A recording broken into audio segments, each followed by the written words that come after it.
Title: The Forgotten Reel. In a small, decaying town nestled between dark woods and the murky waters of a once busy river, there was an old cinema known as the Crescent. Its marquee, faded and chipped, had long since ceased to advertise any current feature, but the people of the town still spoke of it in hushed whispers.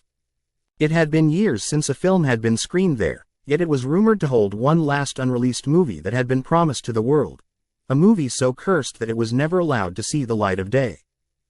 The legend began when a young filmmaker named Carl Tanner had rented the cinema for a private screening.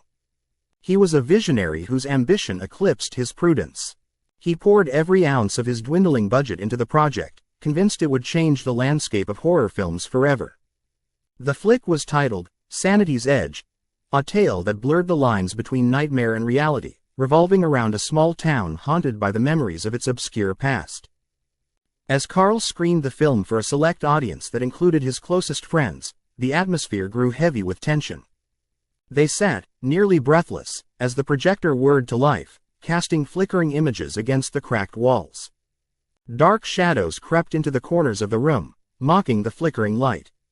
The movie was a visceral experience, unsettling soundscapes, disturbing imagery, and a climax that slipped just out of reach. But when it came time for the last scene, Carl's heart raced with anticipation.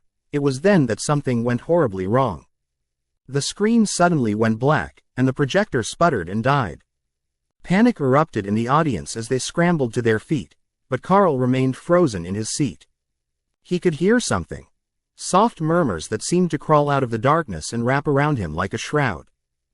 When the projector flared back to life, it replayed the final scene.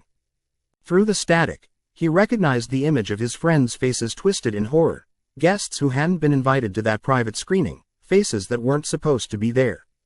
But even more unsettling was the ambient sound. He could hear snatches of laughter, some voices pleading, while echoes of the town's history rose menacingly from the background.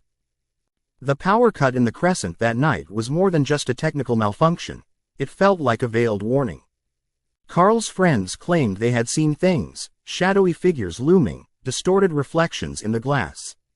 They fled in terror, but Carl remained, transfixed by the unholy spectacle his film had revealed. He never knew what he had truly captured on film, or what dark emotions the very act had unleashed, until the frail tendrils of fate tightened painfully around him.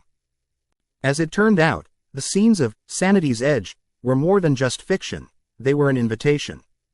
An invitation that drew forth entities that fed off fear and despair, entities that lingered in the edges of perception but now were forcefully woven into the celluloid.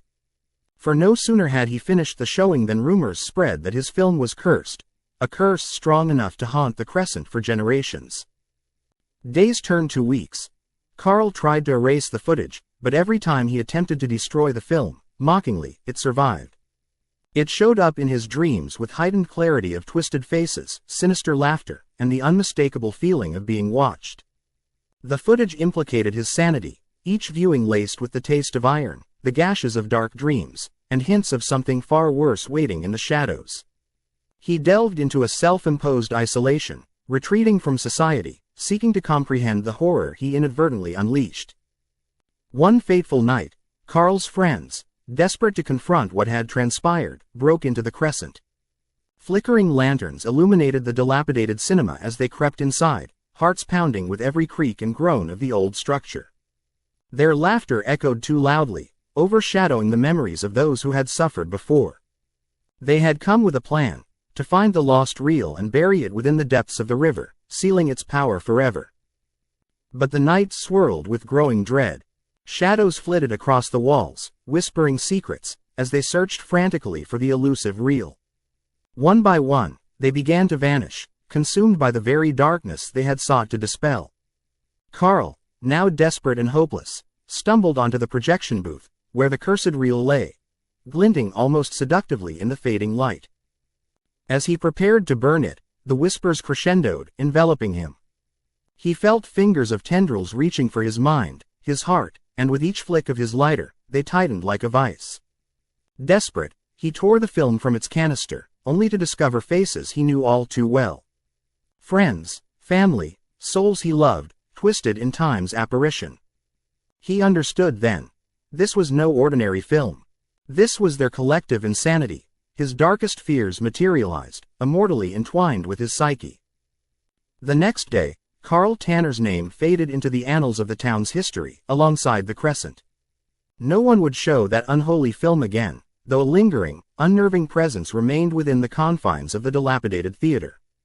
The failure to screen, Sanity's edge, haunted not just those who had seen it, but anyone who now passed by, for they would hear the soft, plaintive cries that begged for salvation amidst the forgotten reels of a bygone era.